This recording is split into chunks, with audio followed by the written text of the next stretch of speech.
the gold bars that are stored in the Bank of England, did the Bank of England actually ask permission from the RBA to actually melt down the 80 tonnes of gold, Australia's gold, before refining it from 2015 onwards?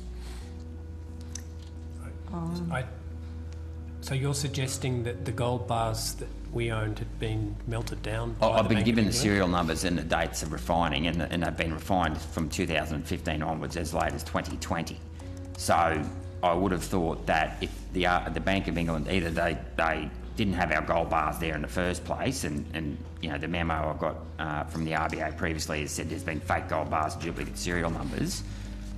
That would mean at some point the gold bars we own now, well, we know that, you know, I've got the document from the RBA that says they've been refined from 2015 onwards. So clearly our old gold bars have either been given to someone else or they've been melted down. But long story short, it's a trespass to chattel for the Bank of England to be, you know, moving around our gold bars without permission from the RBA. Wouldn't you agree with that? Senator Rennick, I was just going to ask if there was a question there, which I think was, do you agree with so that? Did the and Bank that's of the England end of ask for your permission? 10-minute block. Yep. Yeah.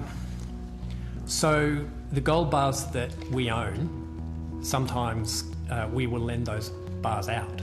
So those bars will be lent by us to somebody else. They don't move. They won't move. It's a paper transaction. But then we might get back a different gold bar, but still one that satisfies all the very stringent conditions for that gold bar to be in the Bank of England's vaults. Well, given that the RBA has admitted that there's been fake gold bars, well, the Bank of England admitted to the RBA that there's been fake gold bars. How do you know a real gold bar hasn't been lent and you get a fake gold bar back? Well, I think we've clarified that some of the problems with these gold bars that you're referring to were a very different type of gold bar, a much smaller gold bar than the ones that we have in our ownership.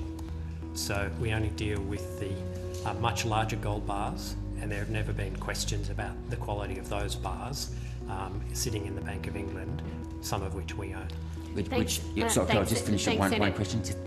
One tiny short question with a tiny short answer. Alan Greenspan admitted in 1997 that if the price of gold took off, the central banks would lease gold out to basically suppress the price of gold. Australia's third biggest mineral export is gold at $28 billion. To put that in context, our beef exports are $11 billion. Why is the RBA working with other central banks leasing out gold? You might pick up, you know, $1 million on your side of the ledger, Senator Rennick, given that we've got $28 billion, can you ask your question, please?